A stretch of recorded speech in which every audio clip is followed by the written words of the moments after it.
नमस्कार मित्रांनो, सुख म्हणजे नक्की काय असते या सिरियलमध्ये आज काय घडणार आपण ते बघणार आहोत। नित्या खूप आग्रह करते आणि त्यानंतर अधिराज पोहे खातो। नित्यानंतर बोलते, धनी तुम्ही माझी पोहे खाण्याची इच्छा पूर्ण केली, माझी अजून एक छोटीशी इच्छा पूर्ण करा, मला मंगळागौर साजरी करायची आहे। सांगा आपण कोणत्या मंगळवारी मंगळागौर करणार आहोत। त्यावर अधिराज विमलकडे बघतो आणि म्हणतो की असं काही होणार नाही। अधिराज मंगळागौरला नाही म्हटल्यानंतर गौरी पुन्हा बोलते, माझं कर्तव्य आहे, माझं लग्नानंतर खूप मोठी इच्छा होती की मंगळागौर करायची आणि ती करावंच लागल।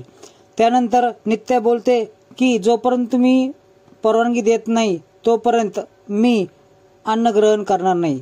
त्याला काय म्हणतात हो तात्या? तर तात्या म्हणतात की निर्जळ म्हणजे पाणी न घेता केलेला उपवास। नंतर अधिराज म्हणतो की तुम्ही काही करा त्याचा माझ्यावर काही परिणाम होणार नाही।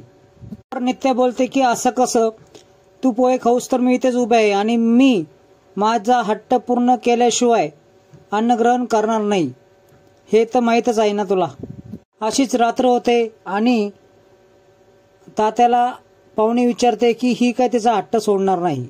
त्यानंतर विमल घरात निघून जाते आणि आम्हा जेवणाचं ताट घेऊन नित्याकडे येते, नित्या समोर ठेवते आणि बोलते, बाई ह्या घरातल्या सगळ्या लोकांचं हृदय दगडासारखं आहे, यांना काही कर काही फरक पडणार नाही, मुकाट्याने जेवण करून घे। त्यावेळेस नित्या बोलते, मी अन्न ग्रहण करणार नाही। नंतर तात्या आणि पाहुणे देखील नित्याजवळ येतात आणि म्हणतात की जेवण करून घे, तर नित्या म्हणते मी अजिबात जेवण करणार नाही।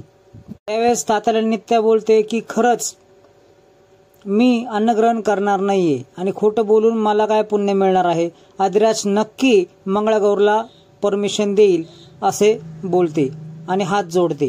सोमनाथ वाटेन जात असताना त्याला सत्या आणि लवली भेटतात। सत्या बोलतो की एवढ्या फाईल घेऊन तुम्ही कुठे चालला आहात। त्यावेळेस सोमा असं बोलतो की मला सर्व जन्मतारखा मिळाल्या आहेत आणि मी माझं काम चोख पद्धतीने करू शकतो ना, असं म्हणून तिथून निघून जातो। इकडे दोघे विचारात पडतात की एवढ्या सगळ्या फाईल सगळ्या ग्रामपंचायत लोकांच्या जन्मतारखा घेऊन या सोमाला काय करायचं आहे। इकडे अम्मा नित्याला म्हणत असते, अगं पुरी काही खाल्लं का नाही, काल धरून पोटामध्ये एक अन्नाचा कण नाही, हे सगळं अधिराज ऐकत असतो। नित्या बोलते की जोपर्यंत मंगळागौर होत नाही तोपर्यंत मी अन्नाचा एकही कण घेणार नाही। त्यावर अधिराज लगेच मध्ये बोलतो की बास करा तुमचं नाटकं, घे खाऊन काहीतरी। त्यावर नित्या बोलते की मी कुठं अन्नाला नाही म्हटलंय, पण तूच परमिशन देत नाहीये त्याच्यामुळे मी खात नाहीये। त्यावेळेस अधिराज बोलतो, तू हटून राहते ना तर मी पण हटून राहील। नित्या बोलते की किती गोड दिसत तू चिडल्यावरती। त्यावर नित्या असं बोलते की किती झालं काही झालं तरी मी अन्न ग्रहण करणार नाही, माझं काही झालं तरी चालेल। हे सर्व विमल ऐकत असते आणि विमल म्हणते, बापरे ही तर काय ऐकायला तयारच नाही। त्यावेळेस सावली देखील म्हणते की हिचं काय झालं तर आता काय करायचं। त्या लगेचच उठते आणि म्हणते की अन्न तर मी घेणारच नाही, पण सारख्या तुळशीला फेऱ्या मारत राहणार आहे। त्यावेळेस अधिराज बोलतो, तुळशीला फेऱ्या मारा किंवा साऱ्या गावाला फेऱ्या मारा, मला त्याचा काही फरक पडत नाही। नित्या तुळशीला फेऱ्या मारत असते आणि अधिराज बाजावर बसलेला असतो। इकडे शालिनीच्या घरी राजमा फाईलची तपास करत असते की काही कागद सापडतो की नाही। फाईल चेक करत असताना तिला दोन कुंडली दिसतात, एक नित्या तास गौरीची असते आणि दुसरी जयदीपची असते। या कुंडली शालिनीला कशाला पाहिजे आहेत याचा ती विचार करत राहते। तेवढ्यात शालिनी आणि सोमा त्या ठिकाणी येतात। राजमा लगेच झाडून घेण्याचं नाटक करते आणि शालिनी तिला म्हणते, जा लवकर आणि चहा घेऊन ये।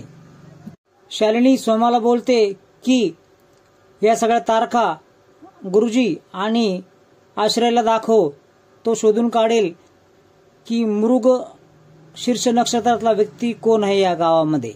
तर सोमा तिथून निघून जातो। तुळशीला प्रदक्षिणा मारता मारता नित्या लंगडायला लागते आणि अधिराज ते पाहत असतो। तेवढ्यात विमल अधिराजला बोलते की लवकर तू हो मन, आणि नित्या इकडे विचार करत असते, हा तो क्षण आहे, हीच ती वेळ आहे काहीतरी करण्याची। इतक्यात नित्याला चक्कर येऊ लागते।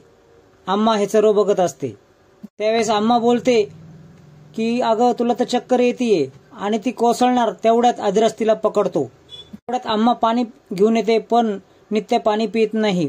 तेवढ्यात आम्हा असं बोलते, गेली का काय ही? त्यावेळेस विमल बोलते, आम्हा तुम्ही काही पण काय बोलतायत? त्यावेळेस अधिराज बोलतो, त्यांना काही झालेलं नाही, फक्त चक्कर आलेली आहे. त्यावर नित्या बोलते की आधी परवानगी दे मंगळागौरीला, तरच मी पाणी पिईल. आणि त्यावेळेस विमल अधिराजला बोलते, श्रावणाच्या महिन्यात सवासणीला त्रास झाला, यायचं पाप तुला लागेल, तू हो म्हण. त्यावेळेस नित्या देखील बोलते की आईंचं ऐक तू, जोपर्यंत तू हो म्हणत नाही तोपर्यंत मी पाणी पिणार नाही. पाहुणी मध्येच बोलती की आपण हिला हाकलून दिला आहे, काय गरज आहे हिला पाणी पाजायची आणि हिचा काय संबंध आहे मंगळागौरीशी? विमल बोलते की मंगळागौर ही प्रत्येक स्त्रीची परंपरा असते, नाही नको म्हणू, तू मंगळागौरीला नाव ठेवू नकोस. पाहुणी बोलते की मंगळागौराला मी नाव ठेवत नाहीये, पण हिची मंगळागौर नाही आणि मंगळागौर झाली तर आपल्याच घरावर काहीतरी संकट येईल. त्याच वेळेस विमल सणकण अशी कानामागं पाहुणीला देते. विमल बोलते की माझ्या राजाच्या नावाचं मंगळसूत्र तिने घातलेलं आहे आणि तू या गोष्टीला पाप म्हणतेस काय? उलट तिची मंगळागौर जर केली नाही तर माझ्या राजाच्या कपाळी पाप लागेल. त्यावर विमल असे बोलते की मंगळागौर होणार आहे म्हणजे होणार आहे. त्याच वेळेस नित्या देखील हसते आणि हेच वाक्य मला अधिराजच्या तोंडातून ऐकायचं आहे. अधिराज म्हणतो, तुम्हाला जे करायचं ते करा, पण अगोदर पाणी प्या. नित्या हसत हसत पाणी पिते आणि अधिराजला डोळा मारते. हे पाहून आम्हा हसते. कानामाग खाल्ल्यानंतर पाहुणी एका झाडाखाली बसलेली असते आणि तिला सारखा सारखा तो कानामाग मारलेला प्रसंग आठवत असतो. त्याच वेळेस नित्या तिच्या पाठीमागून जाते आणि खांद्यावर हात ठेवते. त्यावेळेस पाहुणी चिडून बोलते की हात काढ माझ्या खांद्यावरून. ते असं बोलते की तू ज्या मार्गाने चालली आहे त्या मार्गामध्ये तुला त्रास होणार आहे. तुझा माझ्यावरचा राग मी समजू शकते. त्यावेळेस पाहुणी बोलते की लहानपणापासून मी अधिराजवर प्रेम करत आहे आणि हेच नित्य देखील बोलते की तुझं राजावर प्रेम आहे हे मला माहीत आहे. त्यावेळेस पाहुणी तिला बोलते की तुझ्यापेक्षा मी त्याच्यावर जास्त प्रेम करते. नित्य बोलते की तुझं त्याच्यावर प्रेम आहे, पण त्याचं तुझ्यावर जर असेल तर आईची शपथ मी खरंच त्याच्याबरोबर लग्न केलं नसते आणि मी स्वतःहून बाजूला गेले असते. अधिराज आणि माझ्या इतक्या काही गोष्टी आहेत, त्या जर मी तुला सांगितल्या तर तुझा त्याच्यावर विश्वास देखील बसणार नाही. त्यावेळेस पाहुणी बोलते की तुझं मागच्या जन्मीचं नाटक हे मला नको सांगू आणि तुझ्यावर विश्वास ठेवायला मी काय एवढी मूर्ख नाहीये. राज माझा होता, माझा आहे आणि माझाच होणार आहे असे ठणकावून नित्याला सांगते. त्यावर बोलते, अधिराज तुझं प्रेम आहे, हक्क आहे, अधिकार आहे, किती प्रॉपर्टी आहे की तुझ्या नावावरती केली जाईल म्हणून. त्यावर नित्या बोलते की तुझं जर अधिराजचं प्रेम असेल तर तू पहिले त्याच्या सुखाचा विचार करशील, तुझ्या सुखाचा नाही. पाहुणी बोलते की माझ्या सुखाचं काय? त्यावेळेस नित्या बोलते, सुख म्हणजे नक्की काय असतं हे तुला कळेलच. ज्या व्यक्तीवर प्रेम आहे त्या व्यक्तीच्या आनंदामध्ये आपला आनंद मानायचा असतो. सुखामध्ये सुख शोधणं, अधिकारापेक्षा त्याग महत्वाचा असतो आणि हे जेव्हा तुला कळेल ना तेव्हा अपेक्षा भंगाचं तुला सगळं कळेल. आणि हे सर्व बोलून नित्या तेथून निघून जाते. पाहुणी असं बोलते की माझ्या प्रेमामध्ये आग आहे, त्याग नाही, आणि त्या आगीमध्ये तू भस्मसात होऊन जाशील आणि आता इथून पुढे तू आणि मी या आगीत असणार आहे. इथून पुढच्या भागामध्ये आपण असे बघणार आहोत की मंगळागौरीचा कार्यक्रम चालू असतो. त्याच वेळेस अधिराजकडे सगळ्या महिला येतात आणि त्या महिलांपैकी एक महिला बोलते की अधिराज तुमचं लग्न झालंय, तुम्ही एक उखाणा घ्या. नित्य बोलते, घ्या नाव धनी नाव. त्यावेळेस अधिराज बोलतो की मी नाही नाव घेणार आणि तिथून निघायला लागतो. निघता निघता त्याला अचानकपणे काहीतरी आठवायला लागतं.